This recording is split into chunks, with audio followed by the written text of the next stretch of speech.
It is Throwback Thursday here on Main Street Sports Today, presented by the Tennessee Orthopedic Alliance of Columbia. I'm Maurice Patton. That's David Wilson. We will be here with you for the next couple of hours talking local, regional, and national sports topics, and excited to do so here on this Thursday as we get ready for some high school football tonight, tomorrow night, some college football tonight. I'm sure there's some tomorrow night. It's a big football weekend. It's a typical late September weekend. David, what's up? How we doing, Mo? Beautiful Wednesday here in Nashville. Except it's Last couple of Thursday. weeks, that is Thursday. I'm sorry, right? My days are backwards. Ooh, not a good start to the day for me. I was going to say that Calvin and I, as we routinely did on Wednesdays, we normally start off with like a meteorology report of how my grass looks. The rain has come though the last couple of days, so the grass is greener. It is not brown. But so we're off to a good start there. My truck though is not off to a good start. It is in the shop. Recall Oh. on the transmission and the engine. So I'm driving a rental, and Other than they gave that, me a mom. everything's fine. They gave me a mom car, and so they're cramping my style, Mo. Cramping the style. But other than that, it's a good Thursday, a good start to the day. Ready for the weekend. A mom car. Have you got a minivan, Dave? A Ford Edge. I don't need all the seats in the back, you know. I don't need that. It's just me. Just me. No kiddos that I know of. We're going to leave that alone. Anyway, big show here on this Thursday afternoon. In the second hour, we will be joined by Ann Kimmel of Penalty Box Radio. That's at @AnnK_Mama on ice. So for your moms out there, we'll be talking a little hockey. The Predators have got some stuff going on. They've got training camp going on. They have had some preseason games. They've got a big showcase tonight, actually, up in Clarksville. We'll talk a little bit more to Ann about that and what they've got happening between now and their October 9th regular season opener. In the next segment, we'll be joined on Coach's Corner by Whites Creek football coach William Darnell. The Cobras getting ready for Region 5 3A action this weekend, and they go into region play undefeated. The Cobras are snapping at folks at 5-0 right now. Excited to talk to Coach Darnell about the program up at Whites Creek here in the next segment. We'll also be giving out our Team of the Week and Athlete of the Week awards during our Coach's Corner segment here at 2:20-ish. We'll also be talking a little baseball. Braves were on a roll. Not that it mattered. They are not on a roll right now. Not that it matters. But we'll talk a little baseball. We will talk a little MLB postseason prospects as well later in the show. We will talk some NFL. Thursday night football coming up tonight. Get into a little college football as well. And it is Throwback Thursday. We will throw it back to a conversation that we had earlier this week with Steve LAYMAN of News Channel 5 as we kind of dissected the last weekend over at Nissan Stadium. This conversation doesn't take into account what has happened since Monday with Brian Callahan handing off play calling duties and Jarvis Brownlee getting sent to the Jets. But it's things are wild out at Ascension St. Thomas Sports Park, apparently. But we will get back with Steve again at the top of the second hour in our Throwback Thursday segment. So a lot to get to here over the next little bit. There is a lot to get to, Mo, and I saw your grief on social media with MLB's account where they were previewing Chris They'll start against the Nationals, I believe, on Monday. They put pennant chase baseball in there. And I'm like, we have two teams that are already mathematically eliminated from the playoffs, and you put pennant chase baseball right in the middle of that. Interesting. Question. Sure. Yeah. Hindsight's not 2020 for that. The bottom two teams in the NL East were hooking horns. That's not, they're not pennant chasing. They are trying to stay out of the cellar, basically. And the Braves right now are 10 games clear of the Nationals. So, I mean, we're just playing out the string at this point. Just call it what it is, or just switch out of that game. Maybe you wanted to show sale. I don't know. I get that. But, yeah, just let us finish this up and let us get into 2026. Please, let's do that. So, but that's what it looks like here for the next couple of hours. So let's go ahead and get into it, I guess. with yesterday's results, today's schedule on the rundown. This is the Rundown.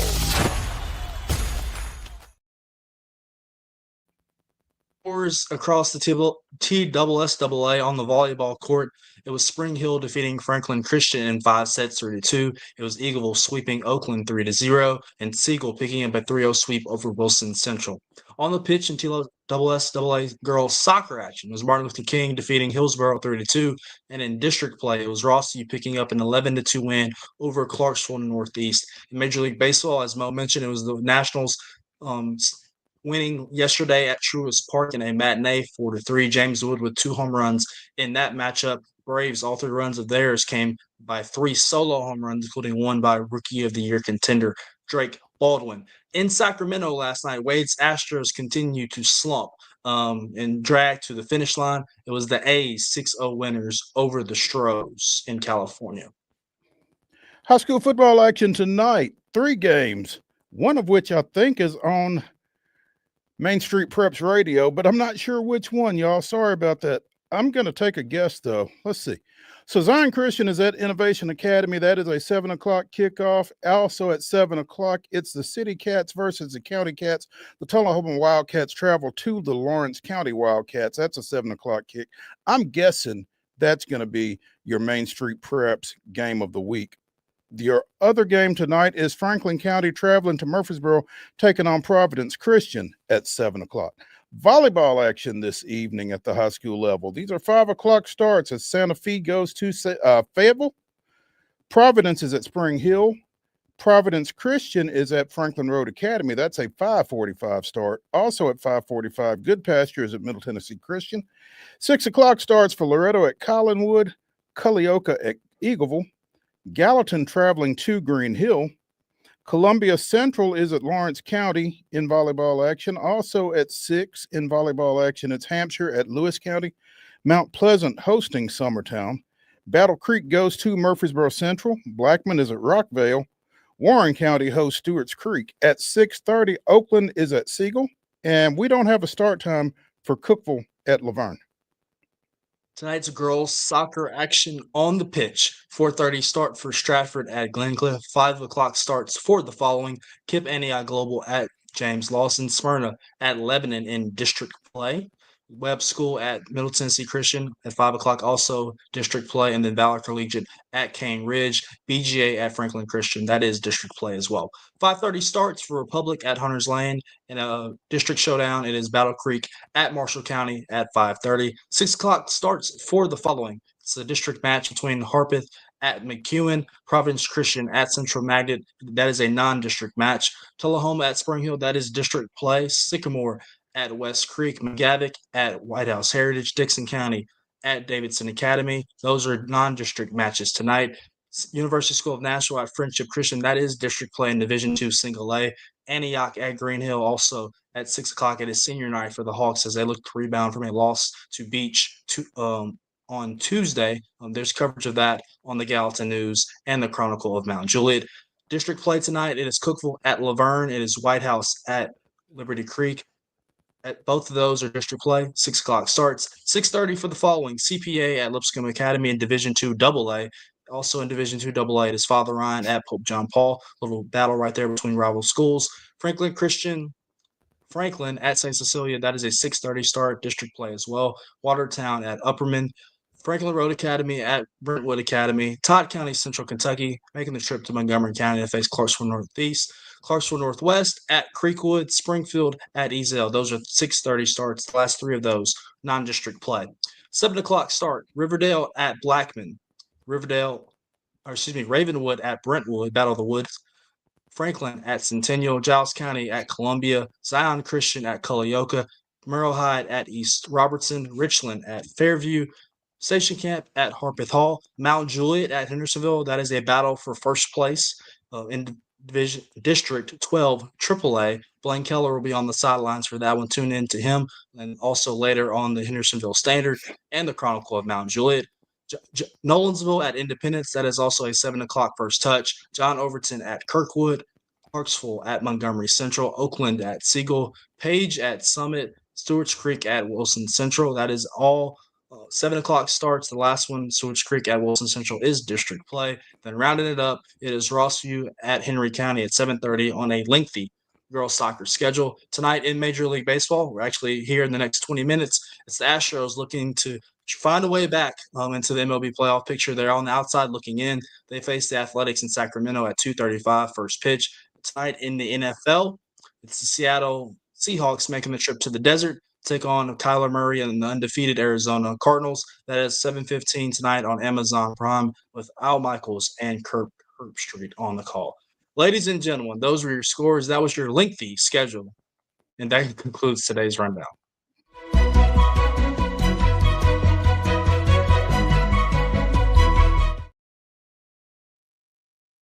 Top story brought to you as always by the fine folks at Piggly Wiggly and Neely's Mill in Columbia. Be sure and check out their delicious daily deli lunch options available from 11 a.m. until 6 p.m. Also, their hand-cut meats and everything is cost plus 10% at the cash register. Piggly Wiggly, Neely's Mill, Columbia, bringing you our top story. And stop me if you've heard this. Mark Byington has secured another 4-star commitment for his 2026 men's basketball recruiting class at Vanderbilt University. It's the third in about a week and a half now. Point guard Anthony Brown out of the D.C. area has said that he will sign with the SEC program for the 2026-27 school year. 49th prospect overall in the 2026 class and the number 14 point guard in the country, according to Rivals. Picked Vanderbilt over Maryland, Indiana, Tennessee, Memphis, Villanova, Syracuse, and Texas Tech, among others. Sounds pretty solid. And when you consider that the other two commits were a 6'9", 240 center out of Hoover, Alabama, Jackson Sheffield, and a 6'6", 215 forward out of Oak Hill Academy in Virginia, Ethan Mgbako, Mgbako. You need a point guard with that.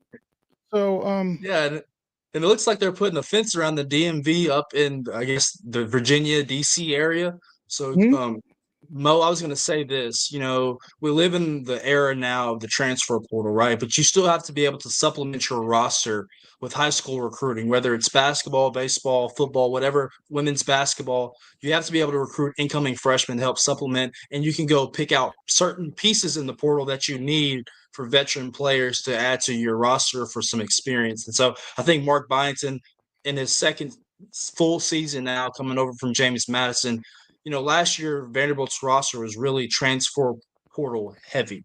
And I think he understands even this year there's going to be a lot of people from the transfer portal that are going to play significant minutes for him. But looking into next season, he understands that we're going to have at least some underclassmen come in and help supplement this roster. You mentioned the size of the two previous commits, one from Hoover, Alabama area, the other from Oak Hill Academy in Virginia. The size, Vanderbilt, we talked about that with Joe Sullivan. Size is something that Vanderbilt really struggled with last year. That was a really good Vanderbilt team that just missed having some bigs. They probably make a deeper run than just the opening round of the tournament against St. Mary's if they have some size and some rebounding outside of Devin McLaughlin last year. But it's nice to see that Byington is recruiting multiple players that can play multiple different positions. Vanderbilt's system is very wide open, offensive focus, but you have to have some size when you play in the SEC. No doubt. And again, with those 3 4-star commits, they are getting a lot of national attention right now. Brown played for Team Durant during the summer league, I guess, the EYBL circuit. Team Durant, you're probably familiar with Kevin Durant. His dad, Wayne Pratt, coached that team that Anthony Brown played for. So it kind of sounds like to me that kind of speaks for itself a little bit. 24/7 Sports ranks Vanderbilt's 2026 recruiting class number 3 in the country, behind Missouri and Florida State. Rivals list their class number 7 behind SEC rivals Missouri, Arkansas, and Alabama, who are 1, 2, and 3. So suffice it to say, again, Byington getting it done here in his second real shot at recruiting going forward, because like David said, really had to kind of play catch up and was heavy in the transfer portal early on, coming in from James Madison, now kind of getting his feet on the ground and getting his foot in some talented living rooms, obviously. So point guard Anthony Brown. They're on a roll right now, just with football, the way things are going. You know, they have shovels in the ground, building new facilities. The Huber Center over there, the new basketball center that's, I guess, I want to say the north end zone. That's of the football stadium. Like, you know, Shea Ralph, what they're doing on the girls circuit with Michaela Blake's, like Vanderbilt athletics. It feels like there's a new energy there with Candace Story-Lee at the helm. Mark Byington seems like a really nice fit to what they want to do right now. They're off the tournament last year, so Vanderbilt looks really good. And, you know, recruiting, the kids look for those things. They look for the flashy objects. What facilities do you have? How can you help me be a better player? How can you help me get to the league? Vanderbilt has Darius Garland in the league, Luke Cornett. So, I mean, the resources are there at Vanderbilt now for them to compete the way they want to, specifically in women's basketball and men's basketball. They're certainly moving in the right direction, and having these kind of hits in recruiting doesn't hurt. And when you've got 3 4-stars already in your 2026 class, you kind of feel like there's more to come. So we'll be keeping an eye on how that develops for Coach Byington and the Vanderbilt men's basketball program. Let's take a break here as we continue Throwback Thursday here on Main Street Sports Today, presented by the Tennessee Orthopedic Alliance of Columbia. When we come back, we'll get into Coach's Corner with Whites Creek football coach William Darnell. Stick around.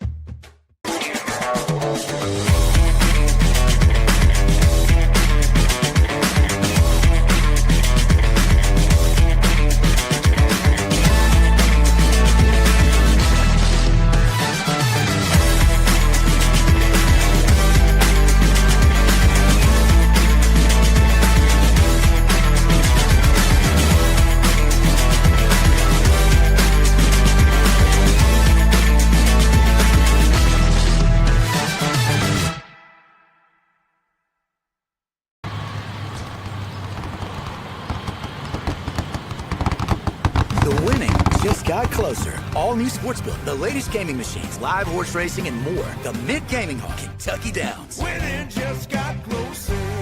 Deep in a forest at Nashville Zoo, new creatures here for you to view. Phantoms graced in black and white swing high in trees of dappled light. In rocky crags, tall and steep, small antelopes with nimble feet. A wise old man with beard of white, a sentry perched on stony height. Amidst it all, a hunter lies, with coat of gold and steely eyes. A new adventure just for you. Leopard Forest at Nashville Zoo. Open now. Busy bee, yeah, busy bee. If you need... Hold on, y'all, hold on. I need to make a call. Hey, this is Brianna with Busy Bee. I'm giving you a call to let you know your technician is on his way. 833. Busy bee. Guys, not yet. Not yet. Busy bee, oh, Now busy ready, bee. guys. Call 775-7833. Custom Stone Handlers supplies over 600 distributors and suppliers with quality stone products. Along with Riverstone, we produce and distribute over 100 building, landscape, and other bulk products. Our goal is to provide quality products, service, and partnerships to ensure our customers' success. We firmly believe the measure of any person or company is how you treat other people and customers. Give them a call at 931-490-4990 or visit CustomStoneHandlers.com.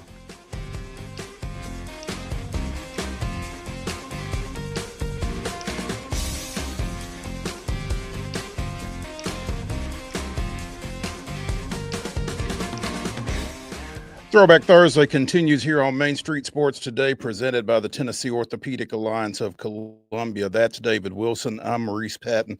This is Coach's Corner, and we are awaiting. Is that right, Mark? Do we have Coach Darnell? We do not have Coach Darnell.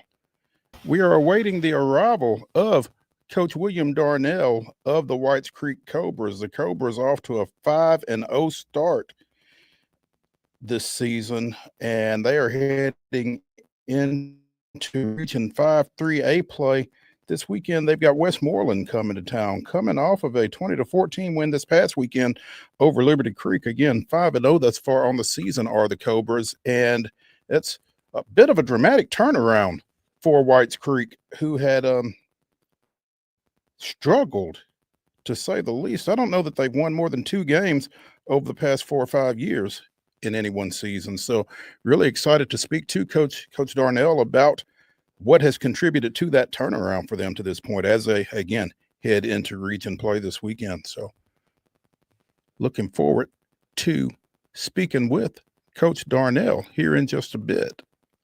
Looks like he's here now, no? There he is.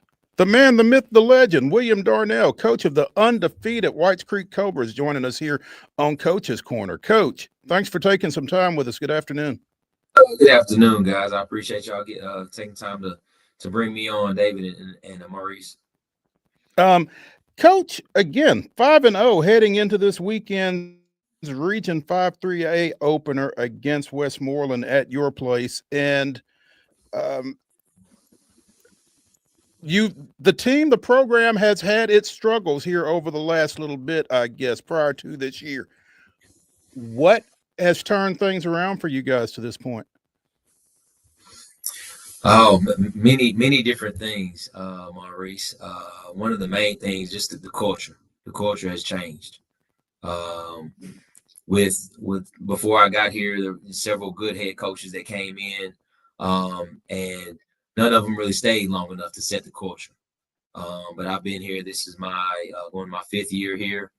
So I've been able to set some things in motion, and now we're seeing the fruits of it right now. So culture is big, and then also we've got some good talent, good kids, and I've got a great coaching staff to help me make sure this train is running.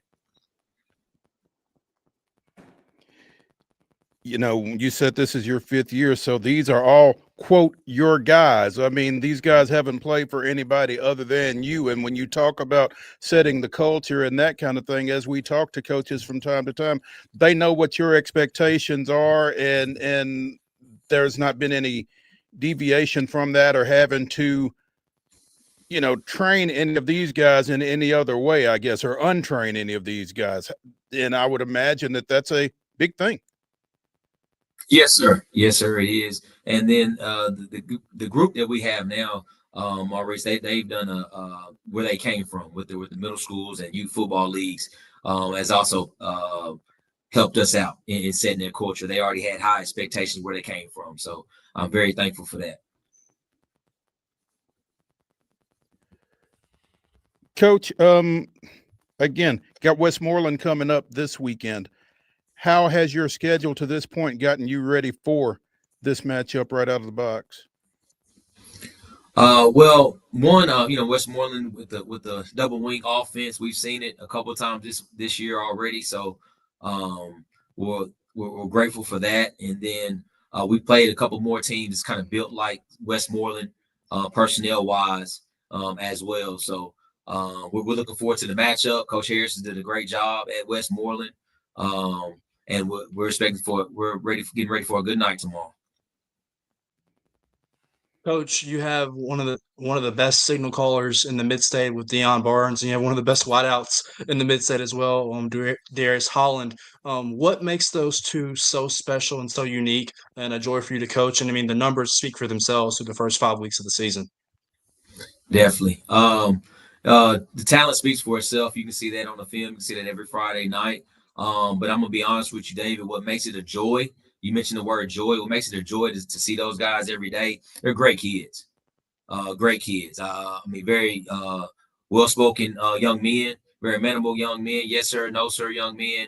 And great students as well. So it's a pleasure. It's one thing I told my coaching staff. I got a lot of young coaches on my staff right now. I told them, I said, cherish this time when you got, kids that want to win, that are willing to do whatever, you ask of them, and very respectful at the same time, and great students. Those guys are A and B students.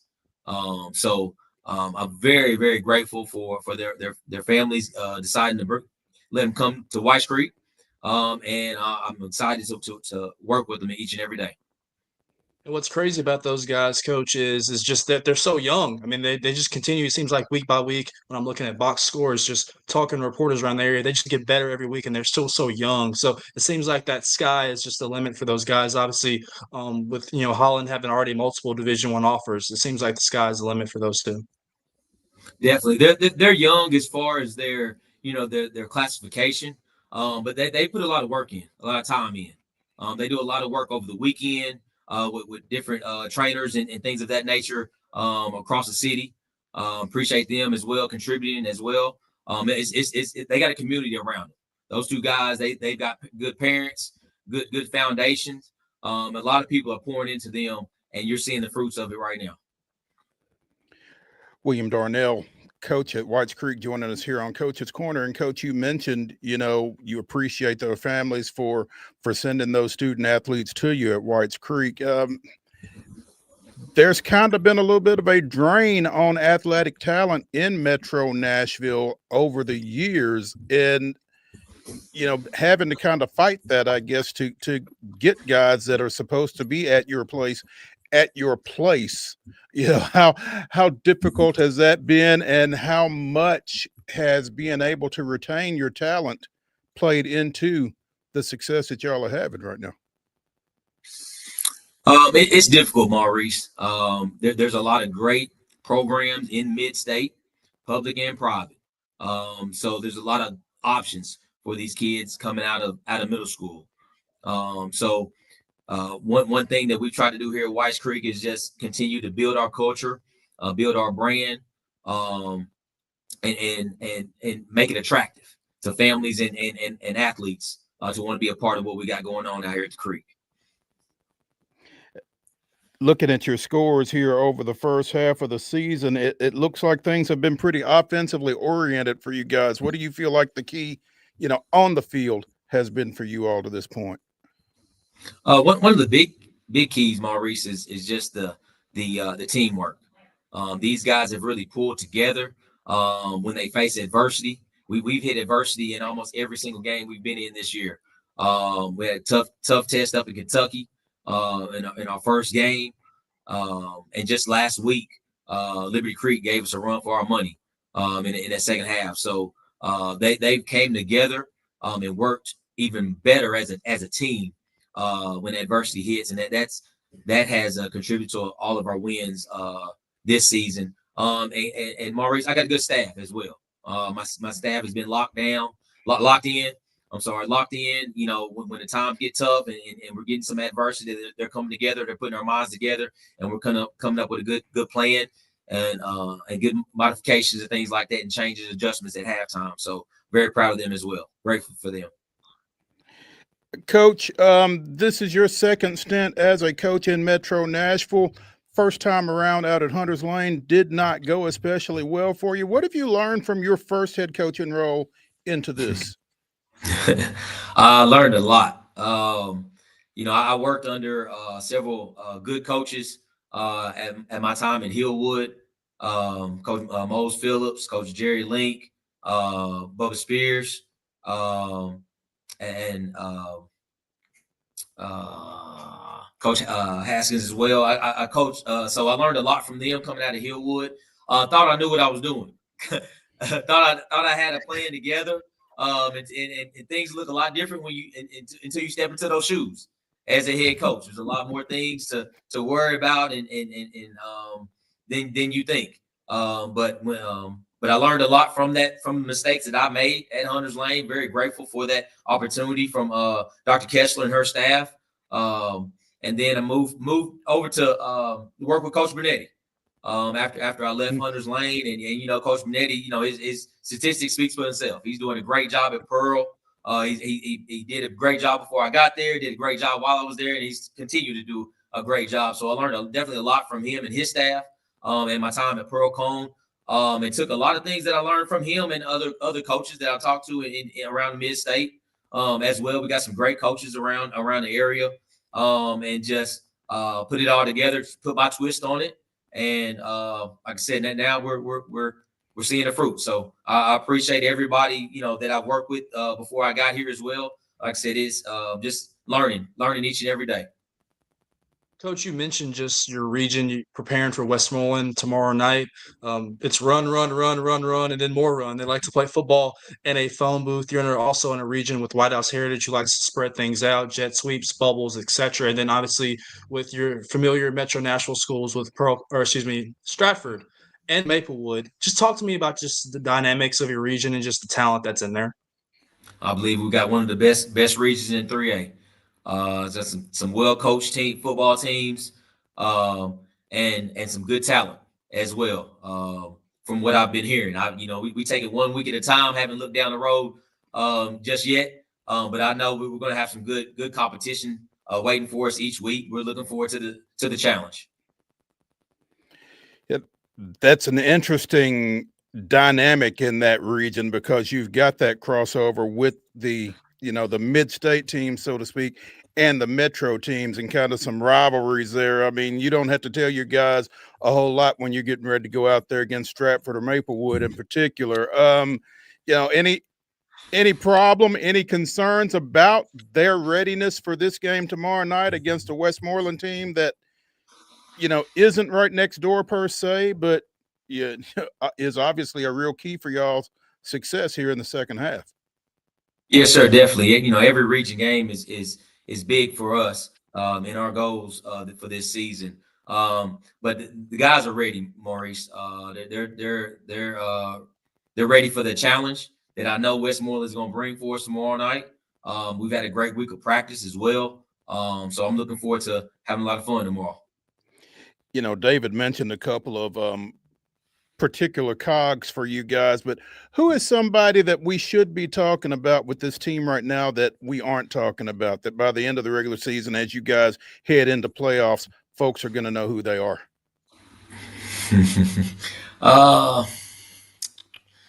We got I'm gonna mention my wide receiver and defensive back, Andrew Pritchett. He's a sophomore, so he's also in that class with Holland and Barnes.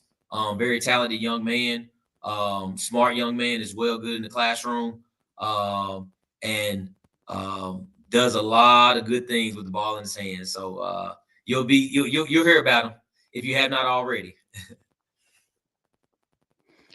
Andrew Pritchett. So that sophomore class is kind of where y'all's bread is buttered, so to speak, huh? Yes, sir. Yes, sir. The sophomore class is loaded with a lot of talent. Our junior class is good as well. We have a few seniors. We got about eight seniors that's contributing as well. So, but yeah, that sophomore class is leading the way on the field and in the classroom. They got the highest grade point average out of the team, that sophomore class. So very proud of them. When you're dealing with a lot of sophomores like that, Coach, I would imagine it's a little bit of a two-edged sword because you don't want to get caught looking down the road. Boy, when these guys grow up, they're going to be really good. You want to get them good right now, but at the same time, you probably got to kind of deal with some youth issues from time to time. Yes, sir, we do. And I remind the coaches of that pretty often. Just understanding that you may have to teach this sophomore group a little bit different than you would normally teach, a junior or a senior who's had time in the system and time at the high school level. But my coaches are doing a great job. The kids are doing a great job of accepting the coaching each and every day. So I'm definitely grateful for that. When you guys are playing well, Coach, what are you doing? What am I doing? No. What is your team doing when y'all are playing well? What are you doing well? Oh, what are we doing well right now? Well, what I mentioned earlier, Maurice, we're sticking together. When adversity hits, we're getting even tighter, even closer, which is big for any football program. And then too, also everybody is growing every day.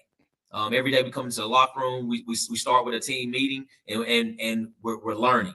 The coaches are learning every day. In all of our meetings, we're getting together and we're coming up with great game plans for our opponents as well. But that's one of the biggest things that I would say is our contributions to our success this year is just everybody working together as one. Our motto this year is strike as one. There we go. William Darnell, Whites Creek football coach, joining us here on Coach's Corner. The Cobras, again, 5-0 heading into Region 5 3A action tomorrow night. They've got Westmoreland coming to the Creek. Should be a good one. Coach, we appreciate you taking some time with us this afternoon, and good luck to y'all as you go. Yes, sir. Thank you very much. I appreciate you, the invite, Maurice and David, and best of luck to you all. Thank you. We'll need it. Before we get out of this segment, let's tell you about our weekly awards. First of all, our Custom Stone Handlers In to Win Life Team of the Week award. Besides the military, there is no greater team building concept than athletics. Custom Stone Handlers invites you to get in the game. Our Custom Stone Handlers In to Win Life Team of the Week is the Zion Christian Eagles. Eagles picking up their first victory as an 11-man program since they left the TSSAA at the end of the 2021 season. They defeated Christian Community 7-0 last week.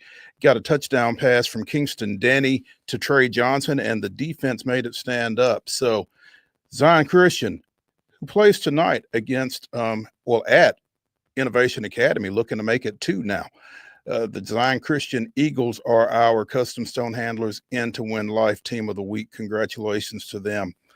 Meanwhile, our Tennessee Orthopedic Alliance of Columbia Southern Middle Tennessee Athlete of the Week is Lionel Brooks from Spring Hill.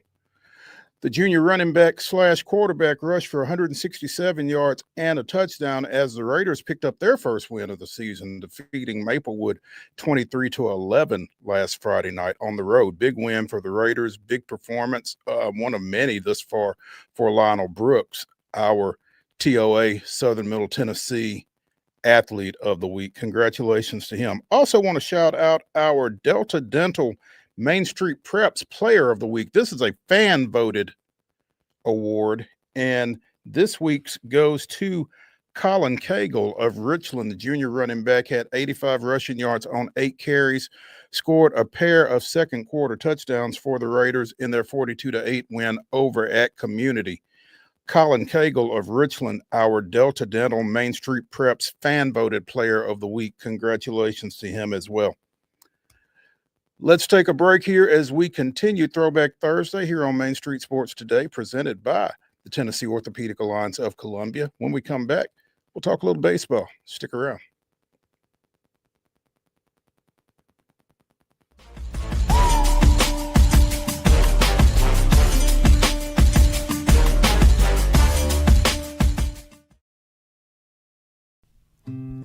Columbia Power and Water Systems is dedicated to bringing our customers reliable, local service. Whether you're turning on a light switch, your faucet, or streaming on TV, our dedicated team members from here in Murray County work every day to keep you on. If you need us, call us 931-388-4833 or visit cpws.com. CPWS, local service, local support.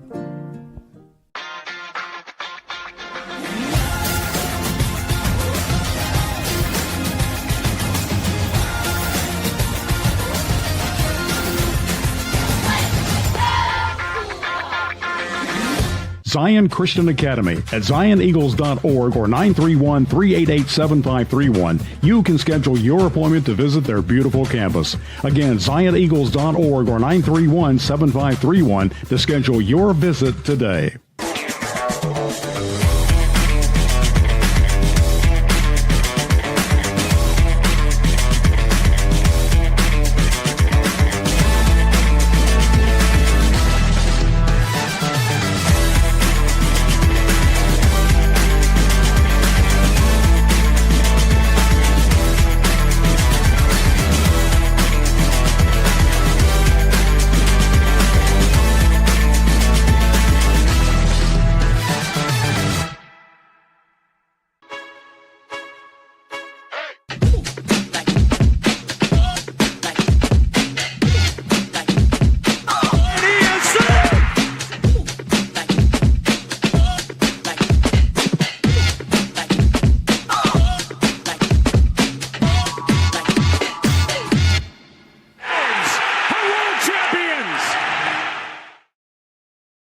September 25th, 2010, Derek Lowe doubled and scored. Alex Gonzalez hit a 3-run homer, and the Atlanta Braves won 5-0 at Nationals Park. The victory was the 2,500th of Bobby Cox's managerial career, making him just the fourth to reach that milestone after Connie Mack, John McGraw, and Tony La Russa. Cox and the Braves win 4 more games before his retirement at the end of the season, and he was inducted into the Baseball Hall of Fame 4 seasons later, along with 2 of his pitchers, Tom Glavine and Greg Maddux. That was this day in Braves history. Braves did not defeat the Nationals yesterday. They fell to the Nationals 4-3, as David mentioned during the rundown. That loss ended a 10-game win streak for the Braves that got them to 75-84 on the season. 10 games ahead of the Nationals, as it is. But still, you know, those of us that were thinking the Braves were going to close things out on a flurry with a 14-game win streak, didn't quite happen that way. It's unfortunate. No, I sent you on X. I'm not going to call it Twitter. Xmo. If the Braves were just 500 in their one-run losses, they would have been 2 games up in the National League wildcard picture going into yesterday. Yesterday was a 35th one-run loss for the Braves this season. It's kind of hard to imagine. In 55 games. Yeah, I mean, it's rough. It's rough. I mentioned James Wood was kind of got him yesterday. 2 solo home runs by him. He's a really good player. And then all 3 of the Braves runs came via the solo home run, one by Drake Baldwin, another by Marcell Ozuna, and the last one by Eli White. But yeah, it's just, I think we're just looking for the storylines now to close out this season. Obviously, Charlie Morton, we're going to talk about him shortly. That's one. And then I guess the question in the air is who's going to be the manager of this team at this point next year? Yeah, that is a heck of a question. I mean, and it's been, you know, kind of alarmingly quiet, I guess, along those lines. Nothing's being said one way or the other. I don't know if it's an ignore it and it'll go away kind of thing, or what the approach is that the Braves are taking. Maybe they just feel like, let's just get done with the season and then we'll deal with that. I don't know, but and I've said it before and I'll say it again. You know, I'm not going to stop rooting for the Braves regardless of who is making out the lineup on the day-to-day basis, but it's going to be tough for me to really invest myself in this team to the degree that I have if Snitker is back. All right, I just feel like I saw enough of him this year, and I think this team needs a different direction. I think it needs a different voice. I think you run into situations where that is the case, and I think this is one of those. And, you know, that's just my opinion. That and $5 will get you a cup of coffee at Starbucks or wherever else it is that you go. But that's my thought on it. So, Braves are off today. They've got Pittsburgh coming in tomorrow. Earlier this week, they picked up Charlie Morton after we unceremoniously knocked him out of that Friday game up at Detroit. And so it's your starting pitchers right now are scheduled to be Joey Wentz tomorrow, Spencer Strider on Saturday, and Charlie Morton is set to open Sunday's game. Chris Sale was expected to be the starter there. He will follow, and it'll be, I don't know, does Morton get an inning? Does he get 2 innings? How far does that go? I'll be interested to see how they treat that. I would imagine he will come out in the middle of an inning and allow the Braves crowd to, you know, acknowledge him for the good work he's done over now 3 stints in an Atlanta Braves uniform. He began his career in Atlanta, got traded off, went to Pittsburgh, went to Tampa Bay, came back to Atlanta. Obviously was at Baltimore earlier this year, did not go so well. Was at Detroit earlier this year, did not go so well. So, you know, he's coming back home for one final putting on of that Braves uniform. And I feel like this crowd will give him the proper send-off this weekend. Yeah, I'm happy that he's going to get that opportunity to end his career in the uniform that he began. It's pretty cool that it's happening with the Pirates in the other dugout and another Mhm. organization that he spent time with. I mean, a consummate pro, consummate professional.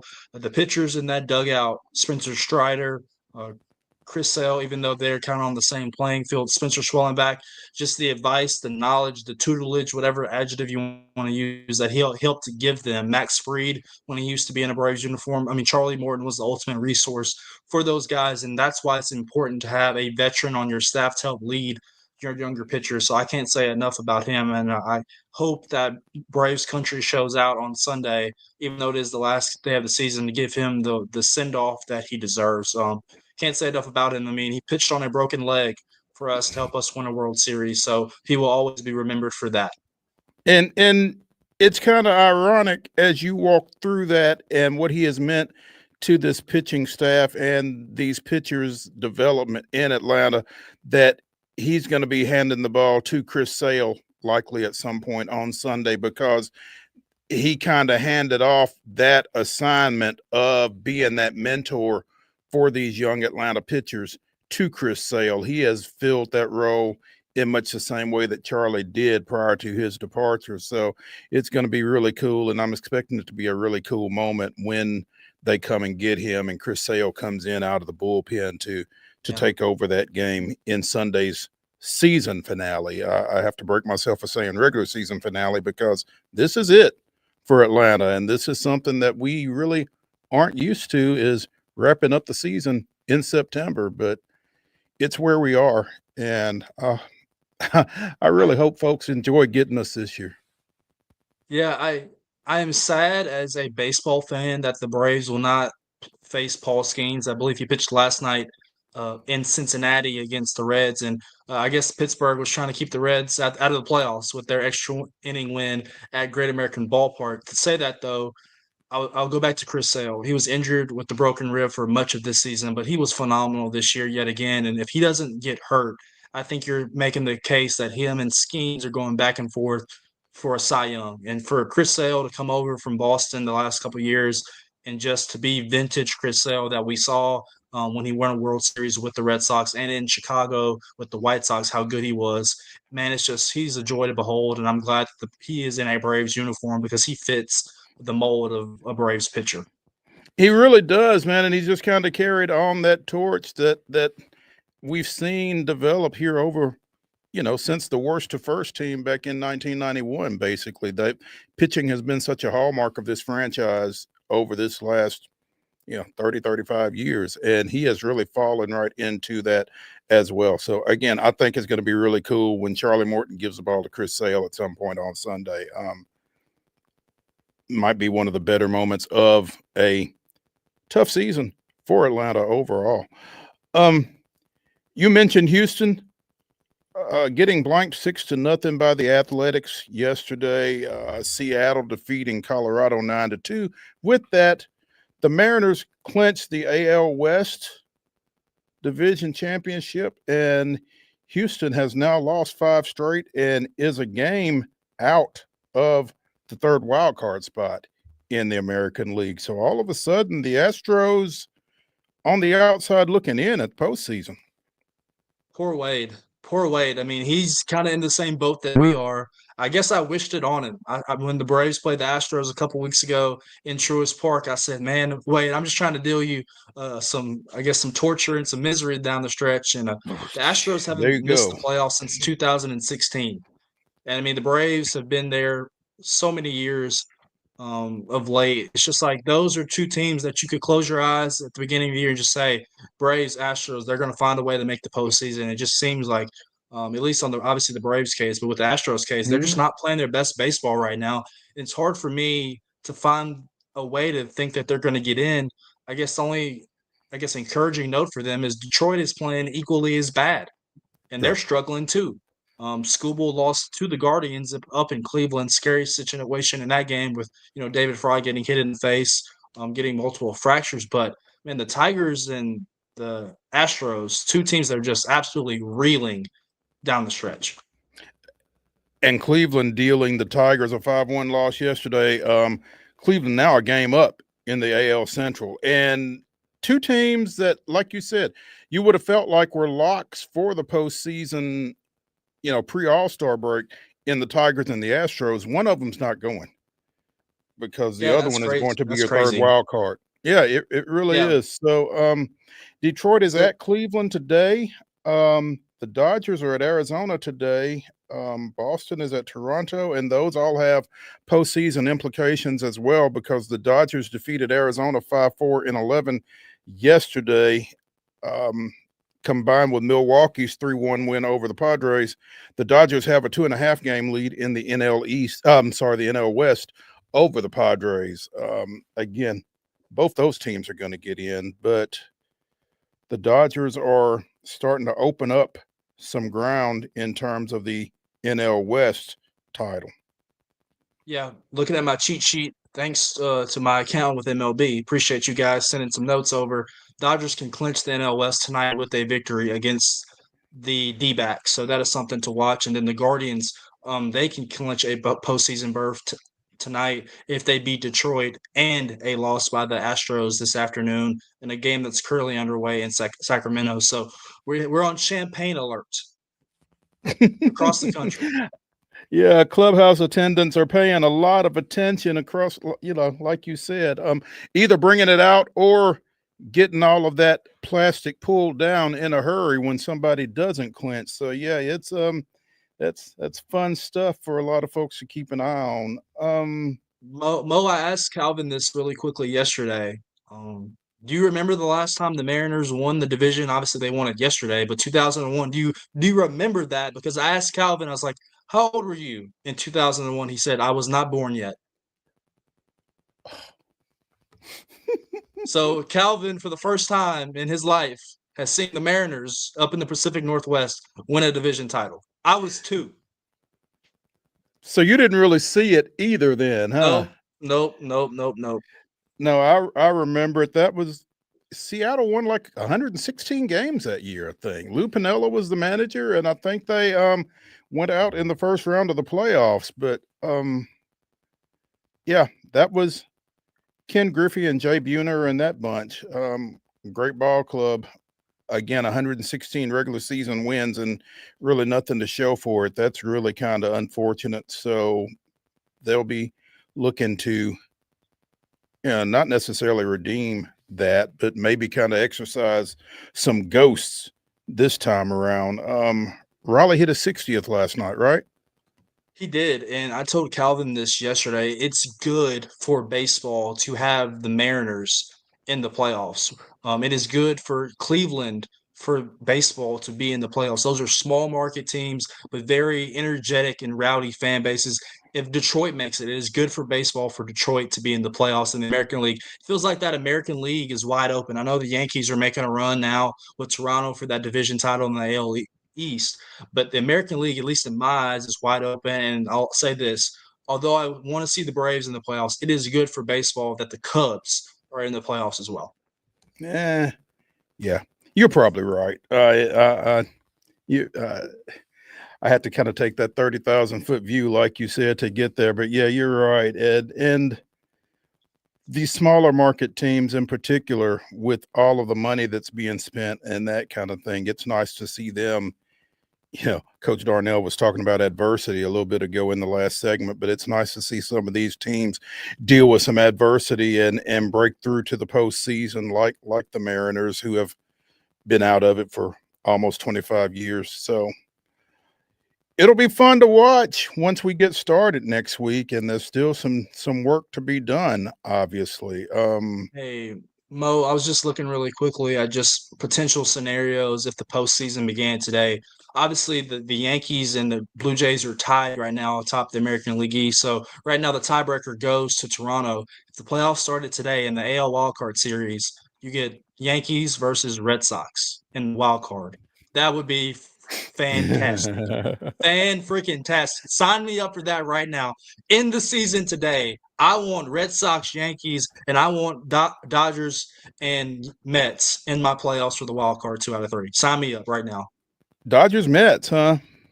Okay. Then the winner plays Philly. I mean, that's I love it. Let's do it today, right now. I think the TV folks would be with you on that Yankees-Red Sox matchup in particular. So, yeah, that'll be something to pay attention to again here over the next 4 days as we close out the regular season here.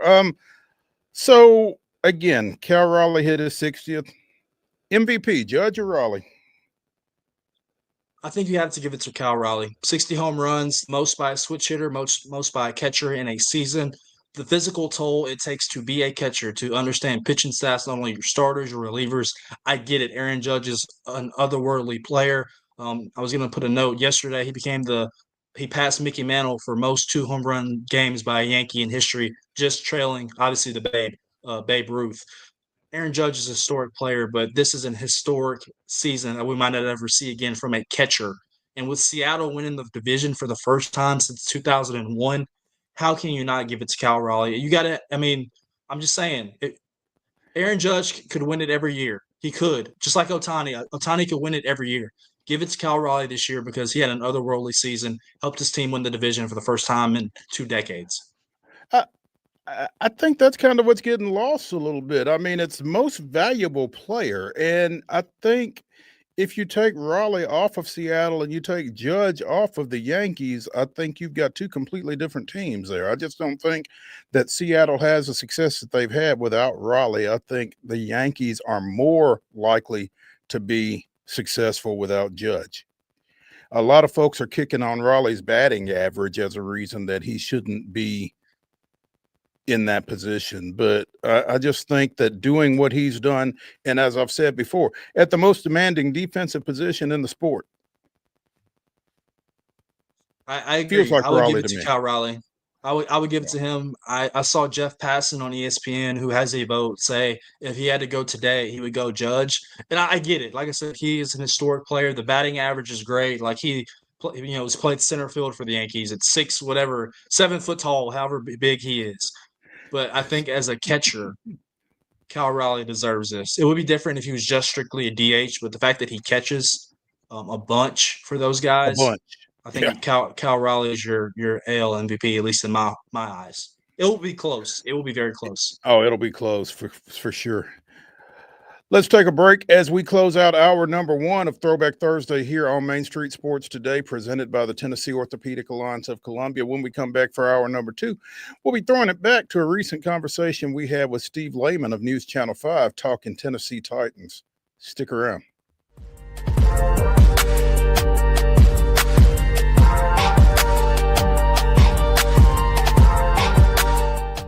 Jones & Lang Sporting Goods here in Columbia has been outfitting teams, officials, and anybody else from T-ball to college for 50-plus years. Be sure and check them out at 931-388-8060 or online at jonesandlang.com. Jones & Lang Sporting Goods, the look of a winner. Zion Christian Academy at zioneagles.org or 931-388-7531. You can schedule your appointment to visit their beautiful campus. Again, zioneagles.org or 931-7531 to schedule your visit today.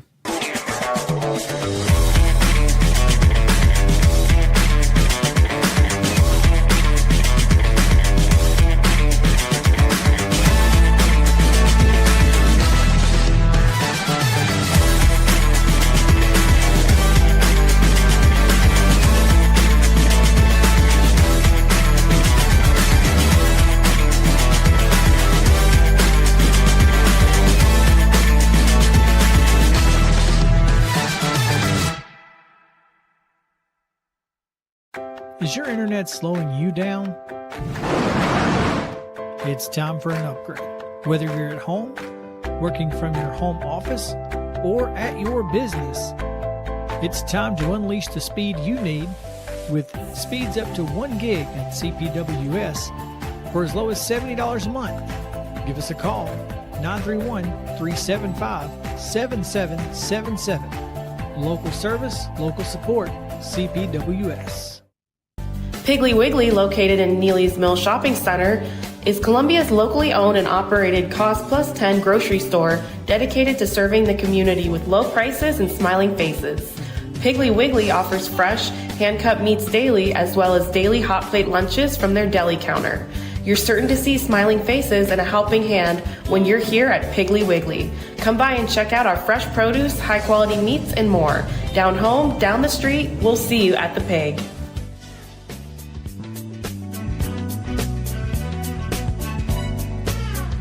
Joining us now from News Channel 5, it is Steve LAYMAN as we consider the Tennessee Titans 0-3 following yesterday's most recent beatdown by the visiting Indianapolis Colts. Steve, good afternoon. Mo, Wade, how are we doing today? We're hanging in there. We're doing okay. The question is, I think Brian Callahan had a 12:40 press conference. How is Brian Callahan doing? Probably not as good as any of the three of us are doing, that's for sure. The Titans did not play very well yesterday, and I think there's two big concerns if you're Brian Callahan right now, guys. Is number one of the big things this year was the growth of the Titans. I don't think anybody, if they're being honest, even the most diehard Titans fans, expected this team to come in and compete for a division title or maybe even get to the playoffs this year. But you were looking for growth and progress in year two under your head coach. I don't think you can point to anything in these first three games that says this team is demonstrably better. You may like Cam Ward. There's a lot of football left to be played. But I don't think there's anything to point to in the first three games that says, oh, this team has taken a big jump in that area. Maybe special teams under Bones Fossil, but by and large, not much. And then the second part of it is we're having a conversation about Brian Callahan's ability to manage in-game situations right now. We talked about it in week one with the Io Manor catch along the sideline and his mishandling of the situation in the 2-minute drill late in the first half. We're doing it again now in week three. This was not a common theme that we had last year about Brian Callahan and his game management. Now, all of a sudden, it has been an almost weekly thing here at the start of the season. And as an embattled head coach, that's a problem. When your team's not playing well, if we're also discussing your in-game management and decision-making, you've got a lot to answer for. And at the moment, he doesn't really have the answers. And that seems to be the worst problem. He doesn't have the answers. Yeah, I think that's a problem for everybody at the Titans organization at the moment. Is there's a lot of things that are wrong right now. The roster has not been good for the last several years, even going back to the end of Mike Vrabel's tenure here. And every answer they've had, whether that be big spending in free agency or going into the draft, whatever it might be, has really not panned out to make the roster better. I think this is now basically year 4 of operating with a bottom 5 roster, certainly bottom 10 roster in the NFL, and it doesn't really show signs of getting better in that regard. So that's an issue right there. But then from a coaching staff, you got to find a way to make the most out of whatever you do have on that roster. And at the moment, it just really doesn't seem like Brian Callahan, his coordinators, or the position coaches on this team are really making the most out of what they have.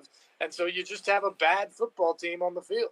Steve, the national media is now kind of circling for the first time, really, it feels like, in terms of Callahan and his job security. And this was the thing that the Titans maybe had at their advantage, was the fact that not a lot of people were paying attention to him. Now with kind of some national headlines kind of circling and 3 road games coming up, where does this go from here in your mind with Callahan and the rest of the team? Wade, I think the noise only gets louder as long as they keep losing and looking dysfunctional in the process. And the reason why people are checking in is because people are excited about Cam Ward. He was the number 1 pick in the draft, and he's a quarterback that many believe can be a franchise-type talent in this league. And so you check in to see his progress, and you watch a team around him look completely dysfunctional. And in a case like yesterday, if you tune in at the end of the first half, you see a head coach who wasted timeout immediately after the other team's timeout, still can't make up his mind, doesn't get the kicking team on the field quick enough. They take a delay of game penalty to move an already long 57-yard field goal back to 62 yards. They miss it. The Colts get the ball. They move into field goal range, kick their own field goal before halftime, and there's boos all around at Nissan Stadium. And I think you just immediately scratch your head if you don't check in every week and say, what the heck is going on there? What is Brian Callahan doing? And so I do think the noise is only going to continue to grow on that front until they find a way to change this momentum and maybe win a game they're not supposed to. And making that matters worse, Steve, ownership was on hand. You know, Mike Keith goes into Ring of Honor yesterday, so the quote-unquote big dogs were all there, and the Boo Birds were as loud as they could realistically be at Nissan. Steve, I do want to ask you, though, on the flip side, man, it felt like we saw maybe a Coach of the Year candidate with Shane Steichen. How did the Colts somehow rise from the ashes, a team that was basically irrelevant in their own right last year, who looked pretty doggone good yesterday? Yeah. I think the biggest answer there is they've solved their quarterback position, at least for now. When you talked about the Indianapolis Colts in the offseason or even in training camp, as there was a position battle going on there, I didn't have any faith in the quarterback position. I didn't have faith that Anthony Richardson was the answer for this team, and I still don't in the long term. But I never doubted the roster that they had around the quarterback position. It's actually kind of the exact opposite. If you like Cam Ward at the moment, you may think he's got the talent and can be the long-term answer, but the pieces around him aren't any good, so it's really hard to see that right now. Indianapolis has been the opposite. They've had a roster that has looked like a team that was poised to compete, at least in the division and for a playoff spot over the last couple of years, and they have gotten putrid quarterback play that hasn't allowed them to take off.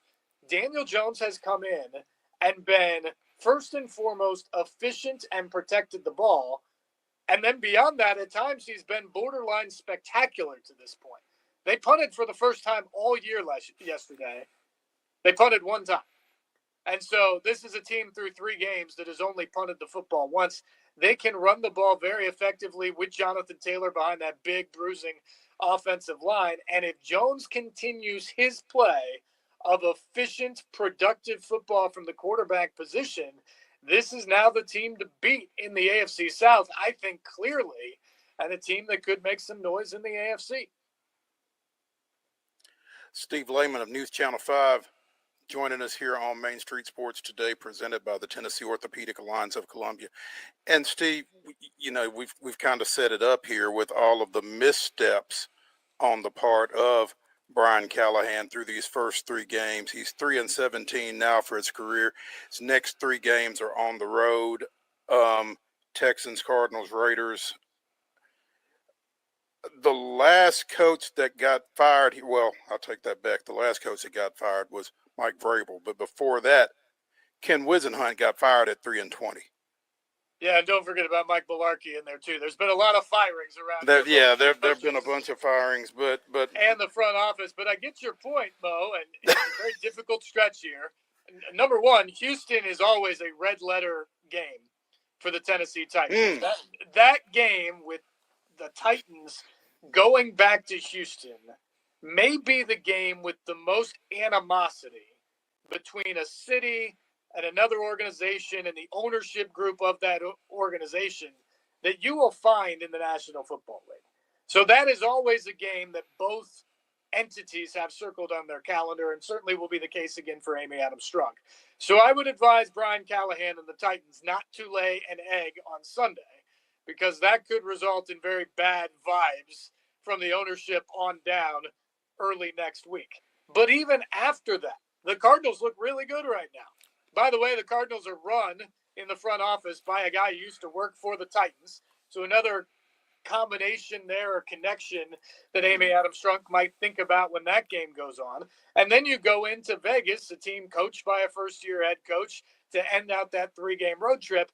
And if you don't get a win in one of those 3, even if you play them close and you survive each week, then you get to that magical number that you were alluding to, Mo, where Brian Callahan would be 3-20 overall midway through his second season. And that's exactly what Ken Wisenhunt was when he was fired back in 2015, shortly after Amy Adams Strunk took over as the controlling owner of this franchise. That's a number you don't want to get back to. I don't think they want to make a move. They would like to keep more consistency here for their young quarterback. But at some point, if the losses keep piling up, it's going to happen. And if they go 0-3 on this road trip, I could certainly see a move being made then. And if you go 0-3 on this road trip and a move is not made, then your next home game is against the Patriots, who are coached by a pretty familiar face as well. Yeah, no question. Mike Vrabel coming back, and you got to imagine, Mo, he would be out for blood coming back. He's not going to feel sorry for Brian Callahan or Amy Adams Strunk or anybody around the Titans organization.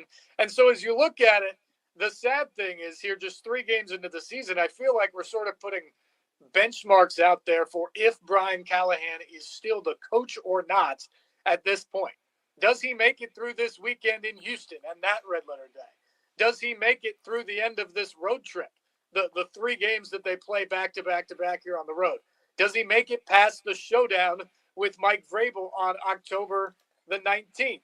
Does he make it to the bye week there in the second weekend of November? There's basically now 4 benchmarks between now and the bye week at the midway point of the season that you're going to have to check in on to see if Brian Callahan is still the head coach of this football team.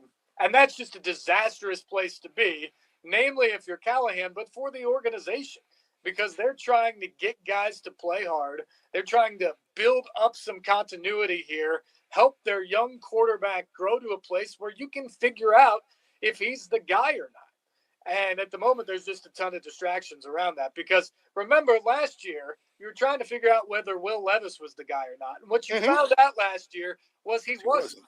But what that kind of allowed is when he went out, you just sort of allowed everything else to play, because you weren't going to make a move on Callahan. He was going to come back this year, and you keep going there. And obviously they make the move with Rand Carthon then in the offseason. But now it feels like the clock is just ticking on the next move, and it almost feels like that stagnates any progress you can make anywhere else on the roster, which is why I think that seat is going to grow increasingly warm, at least from the outside, for Brian Callahan here in the next few weeks. And you make the point, Steve, that you want to try, for the sake of stability with your number 1 pick at quarterback, you want to try to get through this situation. But at the same time, if things continue to transpire like they have transpired over this first 3 weeks at that spot, how much good are you doing, Cam, by having Brian Callahan in that position? Yeah, it's really hard, because you're talking about weighing 2 things here, guys. Is I think, if you're being honest with yourself, you would love the Titans to get to a place where they have some level of continuity and consistency amongst the football hierarchy over there, whether that's the front office, the coaching staff, or both together. They just haven't had that over the last several years, really about 5 years, going back to the decision to part ways with John Robinson. But at the same time, I'm also a big believer in momentum. And sometimes when it goes really bad, it's very difficult to regain the belief, to get a professional locker room to think this head coach is the guy who can lead us to the next step. We can follow him. We will continue to get better. I know we're not seeing the results right now, but we will get there. I don't know if you can realistically expect this locker room to continue to follow a coach that's 3-17, going on 3 and whatever over the next several weeks here, unless they somehow get a result or 2 in this mix. And so it's a really difficult process, because I thought over the summer, I thought it was really important that the Titans give a fair shot to Callahan, really give him the entire season here to work it out for Cam Ward, because you also don't want to blow it all up on Ward. So your prized quarterback has to learn a completely new offense again next year and get reintegrated and all that, and have to start over again essentially in year 2. That's the worst thing you can do for a young quarterback. But at the same time, maybe the worst thing you can do for the football is keep doing the same thing that's getting you beat. And so that is something that everyone, from Amy Adams Strunk to Burke Nihill to Chad Brinker to Mike Borgonzi, they're going to have to be talking about over the next several weeks here into this season is, are you trying to keep things the same for Cam to get the most out of him and see if you can make him the guy that you can believe in long term? Or are you trying to figure out if you can win any games at all this season? Because I think your decision-making process is very different based on the answer to that question. Steve, I wanted to ask you too. The news comes out late last week that T'Vondre Sweat, he's on IR, so you're going to miss him at least all those games on that road trip and probably even that Patriots game. But what can you tell us? What updates did we get coming out of yesterday's result? Maybe, if any, promising updates in terms of the offensive line and elsewhere injury wise. Yeah, injuries are starting to pop up for sure, Wade. That's a big one. I think T'Vondre Sweat being out against a team that wants to run the ball like the Colts is a big, impactful loss, and they're going to miss him over the next several weeks as well. I think you may get some good news this week on the offensive line. There is a shot, at least as we stand here on Monday, that both Kevin Zeitler and J.C. Latham can be back on the right side. I'm not sure they both will, but I think there's a shot, which at least is good news in the sense that I don't think you're talking about a long-term injury like Sweat, where you're going to have to hold them out now 3 or 4 games to get them back into the fold. I think they're going to be back potentially as soon as this week, but certainly in the next couple of weeks, which is big for that offensive line, which along with Cam Ward not getting the ball out in time and maybe receivers not getting open as much as they need to or as quickly as they need to, has led to an NFL high 15 sacks so far this season. But there are some nicks and knacks on this roster right now, and they just can't afford that because probably the most glaring thing is the fact they don't have any depth. It's not a good, talented roster, but when they start to lose guys, there's literally nothing behind them right now to go in and make plays, and I think you saw that at times late in the game yesterday. Steve Layman of News Channel 5 joining us here on Main Street Sports today, presented by the Tennessee Orthopedic Alliance of Columbia. Tennessee 0-3 following yesterday's 41-20 loss to the Indianapolis Colts, heading to the other 0-3 team in the AFC South, the Houston Texans, this weekend. And, Houston 0-3 after losing to Jacksonville yesterday. So, as you mentioned, this is kind of a benchmark game within, this franchise, but Houston's certainly looking to get right this weekend as well. No question about it. You're going to get a motivated Texans team that basically is on its last legs to try to save this season. The statistic is if you start 0-3, you've got a 2% chance to make the playoffs. And this was a Texans team that was predicted by almost everybody to win the AFC South again this season. And here they are at 0-3 with a loss to Jacksonville, who isn't even the best team in the division at this point, with Indianapolis at the top. And so I think it's been a very, very disappointing start in Houston. Their offensive line is a mess. We talk about the Titans' problems. The Texans are equally as bad up front on the offensive line. And it's not a great roster around C.J. Stroud and some of the talented pieces they have there offensively. They do have some great pass rushers on the other side that will test the Titans for sure. But this is a game where you're going to have a very hungry Texans team to try to salvage something of the first month of the season and see if they can get back going in the right direction and get into this AFC South race. And you have a Titans team that's really going to be fighting for jobs, quite literally, I think, when they hit the field Sunday in Houston. So there's a lot to play for, even though really all they're playing for Sunday is the opportunity to get out of the cellar. Yeah, it's not playoffs or pink slips, as a former Titans owner once said, but there really feels like there's a lot at stake for the Titans in this one against, like you said, an equally hungry Houston Texans team this weekend. Steve, we appreciate you taking some time with us this afternoon. And real quick, Steve, you and I are friends, and I hate to do this, but Mo and I talked about it a minute ago before you got on the show. Illinois at Indiana. What the heck happened on Saturday? I'm sorry, brother. I got to ask you. I'm sorry. Is our time up? There's the bell. Look, it was bad. It was a really, really bad performance all the way around. It was just kind of a snowball going downhill. Indiana played great. They're way better this year than they were last year, if anybody has watched them over the course of 2 years. Kirk Cignetti's done an incredible job, and he returned 17 or 18 starters from last year's team that went into the playoffs. And the guys he lost, he may have replaced with better guys. Like Curtis Rourke was a really good player, but he was a transfer from JMU.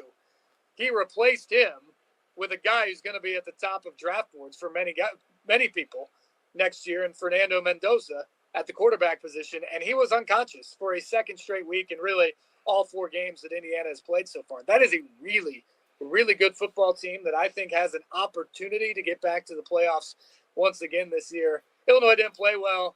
Brett Bielema's team, since he's been at Illinois and really throughout his career, generally don't hurt themselves. They got a punt block for a touchdown early on in that game. They missed over 20 tackles in the game. Those are mistakes that you just don't normally see from them. And then the injuries started to pile up in that game. They had 10 DBs on the trip, 10 total DBs on the traveling roster. 7 of them got knocked out of the game.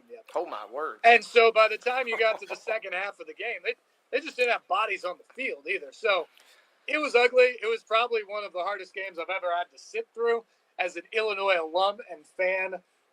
I don't think Indiana is 63-10 better than Illinois if they played that game a lot, but I do think they're better than Illinois, and on that night they certainly were 63-10 better. And so great job by Kurt Cinetti in Indiana. I think you're going to see a lot more big-time performances from them this season, and Illinois' got to go back to the drawing board. Number 1, to figure out how to get healthy before they play USC this weekend, but number 2, to figure out some of those things that went so wrong on Saturday night. I was going to ask you, Steve, I felt bad about asking you that a moment ago, but can I offer you USC making the trip all the way out to Champaign at an 11 a.m. kickoff? If there was ever maybe a spot to get back right, this feels like it could be it for your Illini this weekend. Sure. If nobody wants to tell them what time to set their alarm and maybe they oversleep a little bit and get to Memorial Stadium a little bit late for kickoff, that could certainly play into Illinois' hands. Probably wasn't talked about enough last year how much the time zone travel. Mo and I talked about it a bunch. Okay. Well, yeah. The teams from the West Coast coming east did not fare well last year. And the teams from the Midwest going west largely did not fare well last year. And so now you're starting to see that again this week. You've got USC going to Illinois. You have Ohio State going out to Washington. And obviously the big one on Saturday night with Oregon against Penn State in Happy Valley will be interesting. Can any of the teams doing the traveling multiple time zones, different body clock situation and all that, can they rise up, play well, and get a big win? That's almost more impressive than the teams they're having to play in a lot of ways. So it's going to be a fun weekend in the Big Ten. Some big games, obviously, in the SEC as well, but not quite the same travel for any of those teams. Yeah, it's kind of interesting the way the Southeastern Conference kind of kept all their states in touch with each other as they expanded. Was this ever discussed during these decision-making processes? No, I think they just discussed the cha-chings in the background and the bank account getting bigger and bigger with the brands they added. Look, it's a national sport at this point, so teams are used to traveling, and this was all done for football, and it's not all that different than the NFL when you think about it. The Titans traveling to Arizona or Vegas or Seattle, wherever they have to do, or vice versa.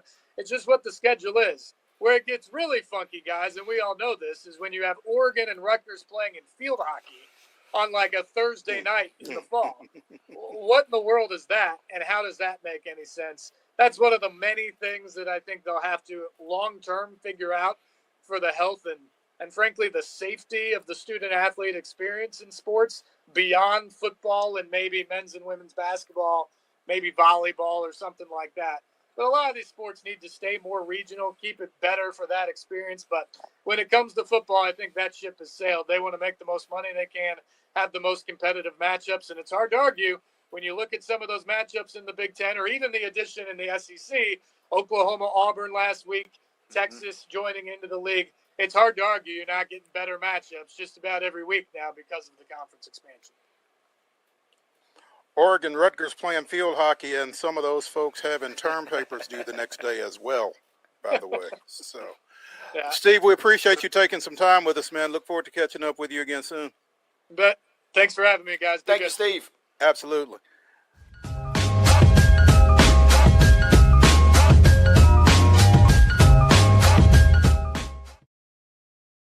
Deep in a forest at Nashville Zoo, new creatures here for you to view. Phantoms graced in black and white swing high in trees of dappled light. In rocky crags, tall and steep, small antelopes with nimble feet. A wise old man with beard of white, a sentry perched on stony height. Amidst it all, a hunter lies, with coat of gold and steely eyes. A new adventure just for you. Leopard Forest at Nashville Zoo. Open now.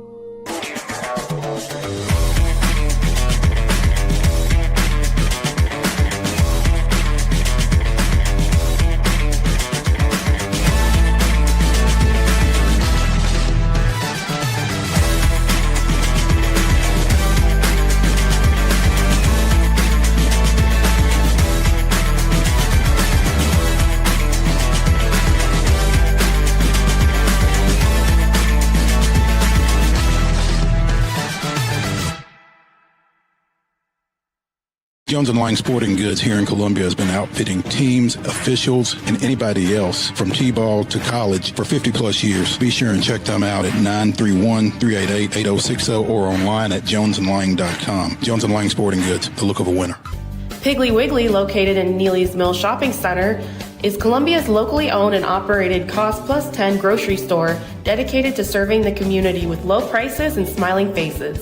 Piggly Wiggly offers fresh, hand-cut meats daily, as well as daily hot plate lunches from their deli counter. You're certain to see smiling faces and a helping hand when you're here at Piggly Wiggly. Come by and check out our fresh produce, high-quality meats, and more. Down home, down the street, we'll see you at the Pig.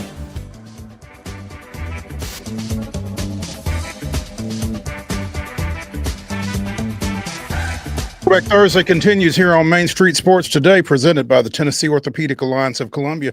That's David Wilson. I'm Maurice Patton. Joining us now from Penalty Box Radio, Ann Kimmel, to talk a little Nashville Predators. Again, NHL regular season's closer than you think. Ann, good afternoon. Good afternoon, gentlemen. How you guys doing?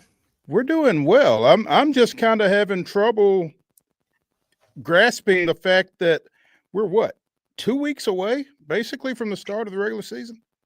Yep. Puck drops for the Nashville Predators October 9th for the first regular season game. They've got some preseason practices and preseason games already under their belt. So things are getting back into full swing. It happened awful quick.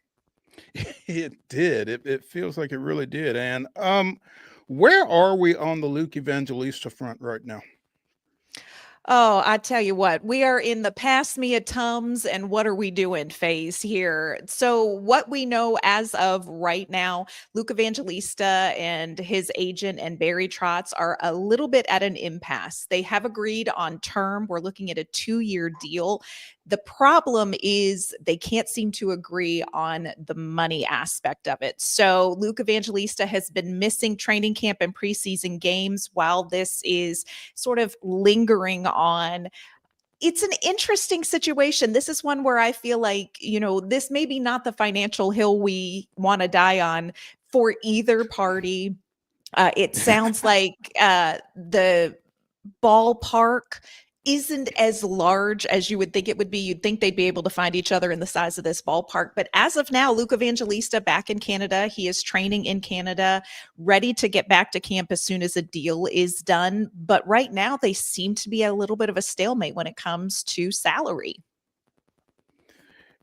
And I mean, obviously, we don't know how big the ballpark is, but I mean, is there a split the difference option there, or what are we gathering? Are they content right now to die on this hill, both parties?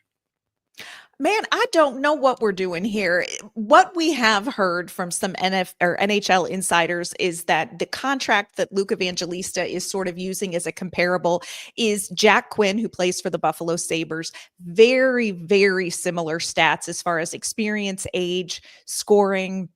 And Jack Quinn just signed a 2-year, $3.375 million deal. Is that maybe a little bit of an overpay for Luke Evangelista? Yeah, it could be a little bit of an overpay. But at this point, with $9 million sitting in your back pocket, there is no reason not to get close enough for this to be a deal that's done. This is definitely not a team that needs drama hanging over training camp, considering where they came from last season. So I'm really surprised we're still waiting for this deal to get done. And somebody's got to move here because this is a player that you want on your roster. This is a team that doesn't need any more distractions. Yeah, this isn't like the goalie that wound up at San Jose last year, right? I mean, this No. is a Let- different let's- situation. This is a different situation. He probably won't get traded. Barry Trotz has said there is no thought of trading Luke Evangelista. We'll see where that ends up. But something has to get done by December 1st. If no deal is done by December 1st, Luke Evangelista cannot play in the NHL. The Predators retain his rights. So this is something that I think everybody thought would be done before training camp, thought it would be done a couple days into training camp. And friends, we are just still sitting here eating popcorn and wondering, what are we doing, guys? Do you think we are realistically talking about a holdout into the season? I hope not. But I will say this. There have been a couple of young players who have looked very, very good in the small sample size we've had of preseason games and in some of the training camp practices. So there is a part of me that thinks that maybe Barry Trotz feels like, okay, you know what? I'm not going to give much because I have some other bodies that could step into the lineup. I hope that these guys can come to some sort of agreement. I just don't understand if the numbers that we're hearing are accurate. I'm not quite sure why this hasn't been done. But we'll wait and see. It could. I don't think anybody thought we'd be sitting here today talking about where is Luke Evangelista. Is this the biggest storyline at this point in camp, do you think? And if not, what is? It is definitely one of the biggest. I've been impressed by how small a distraction overall it has been for the team. Of course, this is a team where individual players and collectively, they all have a lot they need to focus on that doesn't have to do with another teammate's contract. I do think one of the big storylines that is just unfolding right now is that defenseman Nick Hague is out 4 to 6 weeks with an upper body injury he sustained in a preseason game. And this becomes a bigger deal. He was an off-season acquisition. One of the big priorities for Barry Trotz is to get bigger and stronger on defense. Nick Hague is the full-size candy bar at Halloween. He is 6'6". He is over 200 pounds. He is a lot of defensemen, and they were really pleased with the small sample size they had of him playing with Roman Josi. He's out now, so there is a little bit of a shuffling going on when it comes to the defensemen, and I think that's going to become a bigger story because he is going to probably miss the start of the season. Another positive storyline is the performance of some of these young players. Matthew Wood and Brady Martin, these young whippersnappers, have come into training camp and they look very, very competitive. And so I think that there's a lot of positives that you can focus on, but still there's a little bit of drama around a team that really needs none of that. Yeah, and you kind of took the question right out of my mouth, mentioned Nick Hague. Who is somebody specifically maybe that you're looking on that defensive unit, on that pairing to step up in his place with his injury for at least the beginning of the season? Yeah, this is really tough because he was brought in to play on that top defensive pairing with Roman Josi. And to get the right guy to play with Roman Josi, it's a pretty unique fit because Josi kind of goes out there and does his own thing. But I do think the Predators feel pretty good about a couple of options. And I think the one that I like best, the one that we have seen since this injury, is Adam Wilsby, who is a young defenseman. We saw just 26 games last season before he was injured, missed the rest of the season. But Adam Wilsby has come in. He's very, very strong physically, very smart defensively, can clear space really well in front of the net. And he and Josi played together against Tampa Bay. I think that looked really, really good. So my best guess is that we're going to see Adam Wilsby play on the top line with Roman Josi. There are a couple other options, but I really think for what you want with Josi and to keep things consistent for Roman Josi, Adam Wilsby is probably your best option. Yeah, and then you mentioned the young whippersnapper, first-round pick, Brady Martin, scoring 2 goals the other night against Tampa Bay in the preseason. What do you feel like his role is going to be for this team, and what his maybe impressed the front office so far with just his ability and his knack? Obviously, a very young player. Yeah, just 18 years old. And when Brady Martin was selected 5th overall by the Preds, it was a little bit controversial because I think that a lot of people felt like there were players with a more clear ceiling available to Nashville. But Barry Trotz feels very strongly about this pick. And if you've seen him at training camp and if you've watched him in the preseason, you get an understanding of why. This is a young 18-year-old player who plays with a ton of confidence. He is very good and he's got multiple layers to his game. Of course, he's very good offensively. He's great shooting, great at distributing the puck, but he also loves to hit. He loves the physicality of the game. He's a very good forechecker. He sees the game unfold very well.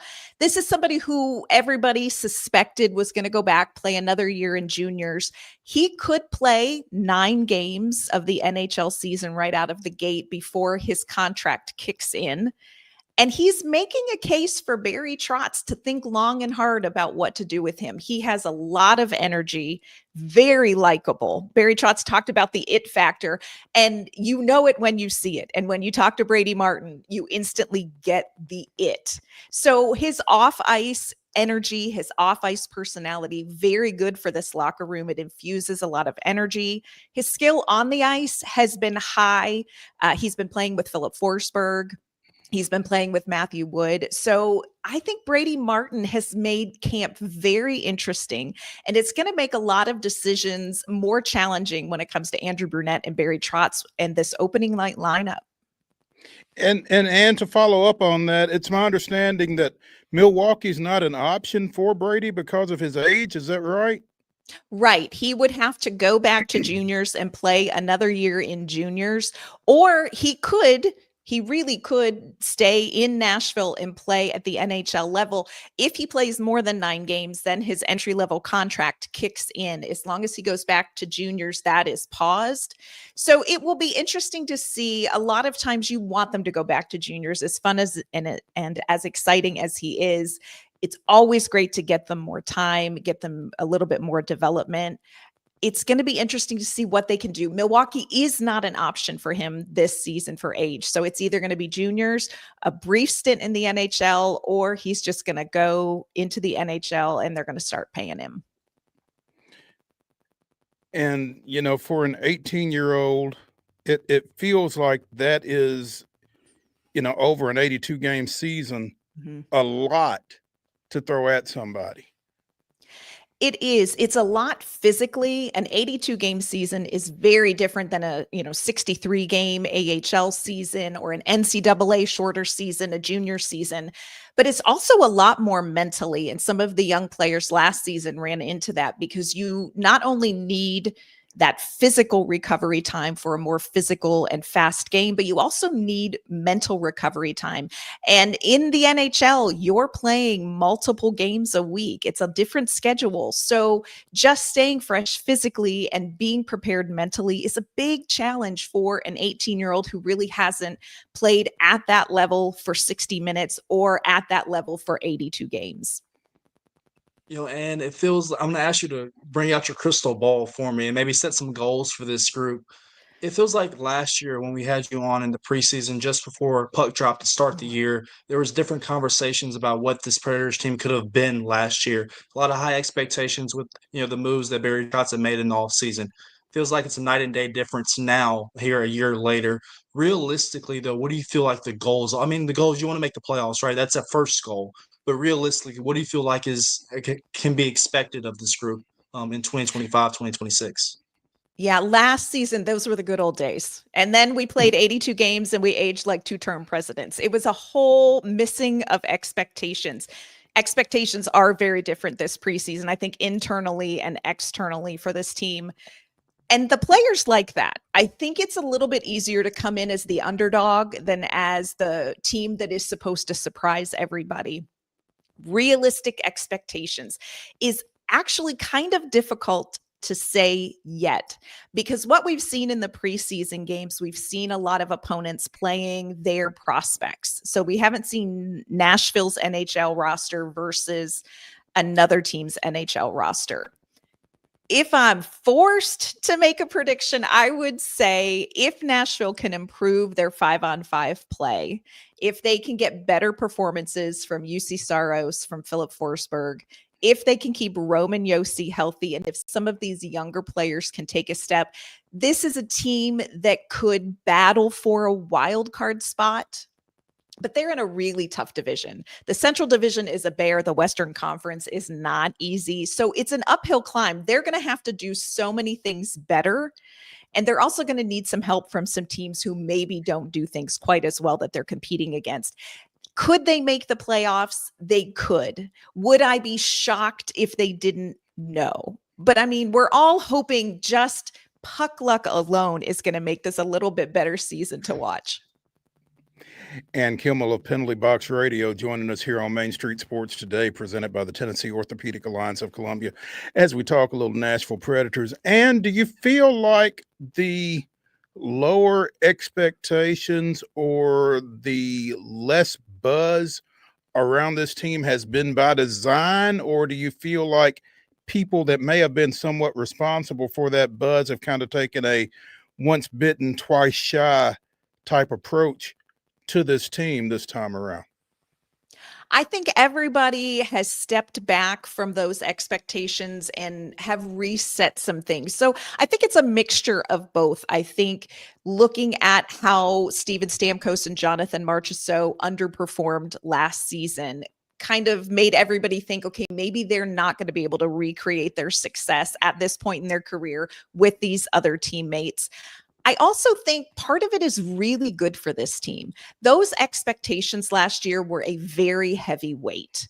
And I think it's better for this team this year to go in and feel like we have something to prove. And they all come in with a chip on their shoulder. They were all very disappointed. I would almost say embarrassed about how last season went. And they have something that they want to prove individually and collectively. And here's what's real. The NHL really is not paying any attention to the Nashville Predators right now after last season. And you can't blame them. You know, the difference between expectations and reality was vast. So it's going to be really interesting to see how they do coming in with less eyes on them, less pressure on them. Steven Stamkos, Jonathan Marchessault, more settled just in their home life, more comfortable with their teammates. Is that going to be enough to kind of snap this team out of it and get them a little closer to where on paper they should be?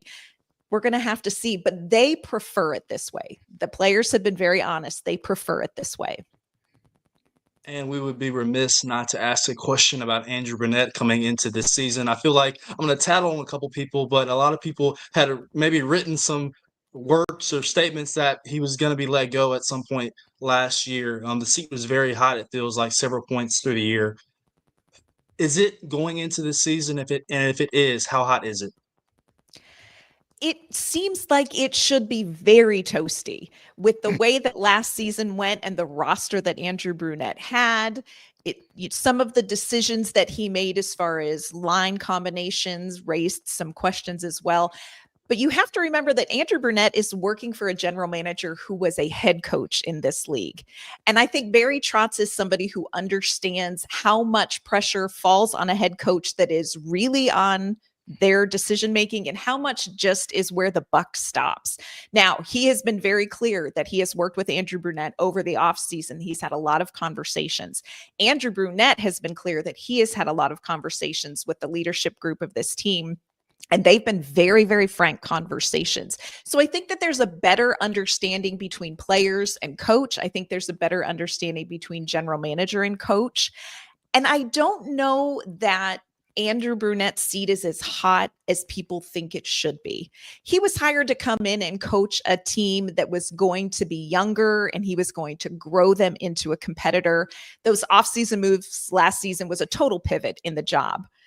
Now, this is kind of the season that's going to decide if Nashville continues to try to go for it now or if they're going to turn the page and focus on the future. And I think Barry Trotz really wants Andrew Brunette around for that move. So I do think Brunette has a longer leash than it feels like he should have this season. That's interesting.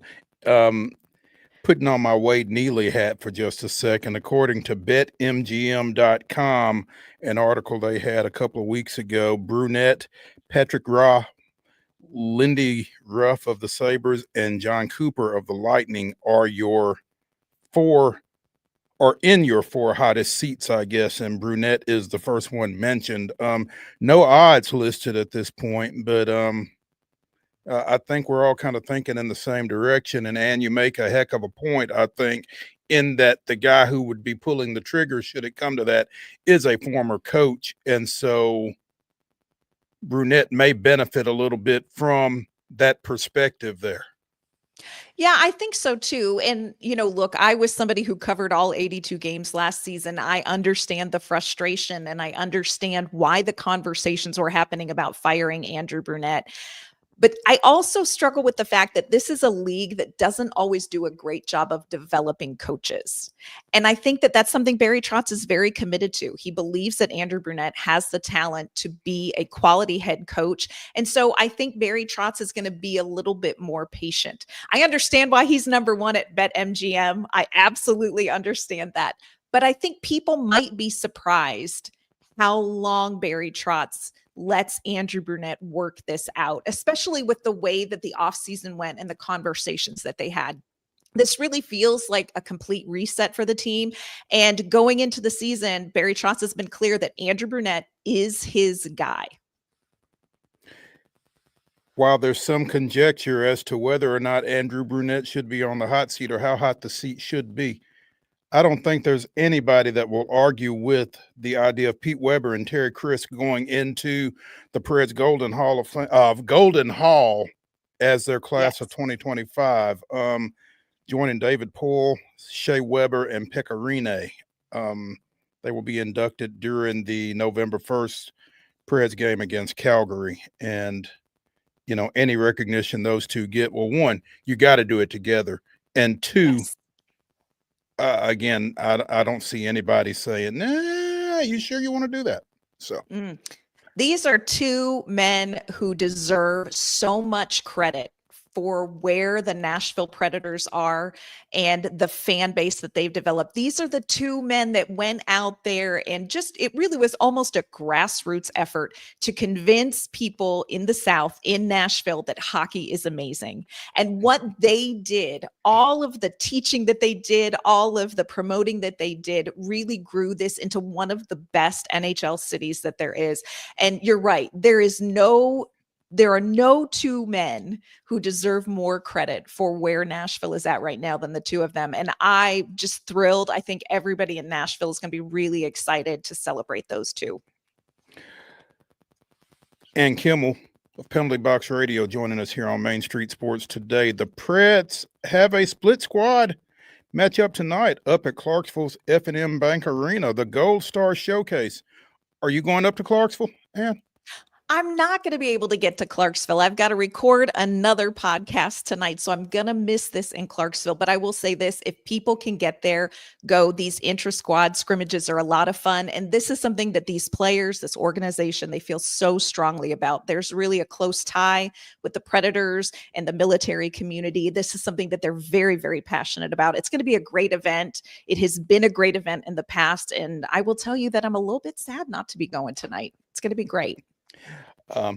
Gold Star Showcase tonight. They've got open practice tomorrow night at Ford Ice out at Bellevue.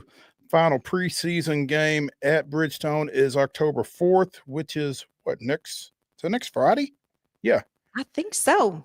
Yeah, next Friday against Carolina. And then again, the regular season begins on October 9th against the visiting Columbus Blue Jackets. So it's right around the corner. It's getting close. It'll be here before we know it. I am so ready for a new season. I'm so ready for a new season, friends. Let's turn that page and let's see where we can go from here. As a Braves fan, I get it. I understand. Yeah. And we appreciate you taking some time with us this afternoon. Look forward to catching up with you here again soon. Sounds great. Thanks so much. Thank you. Let's take a break. Let's get to the final segment of Throwback Thursday here on Main Street Sports today, presented by the Tennessee Orthopedic Alliance of Columbia. We'll talk a little football as we go out. Stick around.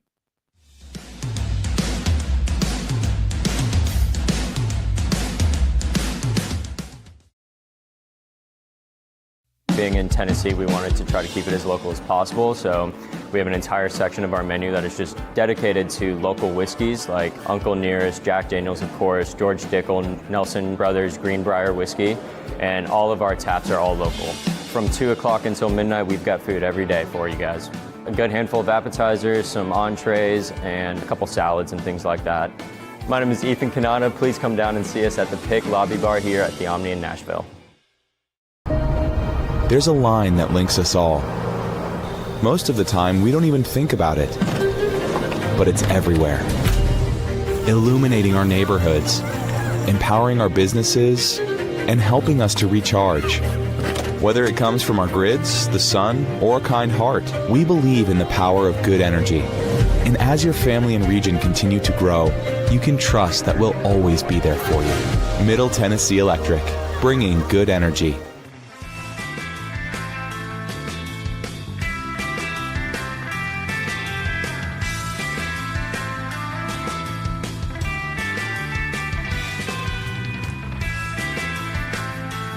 Coming down the home stretch here on Throwback Thursday on Main Street Sports Today, presented by the Tennessee Orthopedic Alliance of Columbia.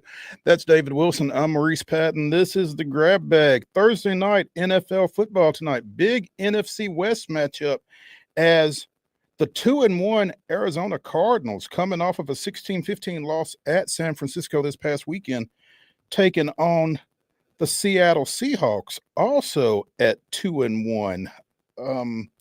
Having defeated New Orleans and Pittsburgh after opening the season with a 17-13 loss to the 49ers. So kind of feels like the 49ers are the team out there, but this is a big matchup here in that division tonight. Yeah, Sam Darnold, Kyler Murray, two quarterbacks that we have our eyes on. I'm just looking at several, sports talk shows, NFL Network, things of that nature this season. Those are two quarterbacks that are very under a microscope. Looking for Kyler Murray to take that next step with the Cardinals offense, with Trey McBride, Marvin Harrison Jr. He's going to be without James Conner, who got injured last week. So Trey Benson is going to step in at that running back position. But the weapons, at least, through the aerial attack, are there for Kyler Murray. Can he take that next step? Then obviously with Mike McDonald in Seattle, having Sam Darnold come over from Minnesota, just his development, you could easily make the case that the Seahawks should be 3-0. The game, their season opener at home versus the 49ers, kind of a game that they gave away with a turnover late in the red zone. So should be a good matchup tonight. NFC West is very competitive. You mentioned how good the 49ers are, but the two division games have been really close. Arizona lost last week on a walk-off kick. So it's closer than what we think, or what some may think. Yeah, if you are a fan of the AFC South, you're really looking at the NFC West, and it just kind of makes you want to throw up or something, because, 2-1 is the worst record in that division, and that's where the Rams, the Cardinals, and the Seahawks all are. Against San Francisco, 3-0 right now. So some good football being played out there, and bodes well for tonight, 7:15 kickoff on Amazon Prime. The Giants, meanwhile, 0-3. Dave, I don't know how much y'all got into it, or if you got into it at all yesterday, but they have decided to ride with the rookie, Jackson Dart, the new QB1 in East Rutherford, ahead of veteran Russell Wilson. Yeah, I believe Wade and Calvin got to that on Tuesday just because of the timing of that. But to your point, it's time. We knew at some point, with him being the first round pick in the back half, with him trading up out of the second into the latter half of the first, that his time was eventually going to come. We know that Brian Daboll is very much on the hot seat. Ann mentioned a toasty seat. Well, Daboll is toasty. He has to show it now. And you knew he was going to pull the string, especially with their record. Russ, he looked really, really good versus Dallas. Granted, that was a porous Cowboys defense.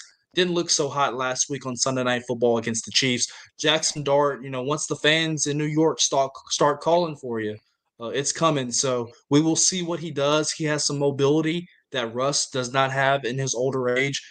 Cam Scatteraboo is going to be the lead back. We saw that Tracy went down. So the Giants are a young team. They have some young pieces on that offense with Scatteraboo, with Dart, with Malik Neighbors. how can they grow over the next 14 weeks to maybe save Brian Daboll's job? Right. College football tonight. I guess it's the only FBS game. It's the only one I could find anyway.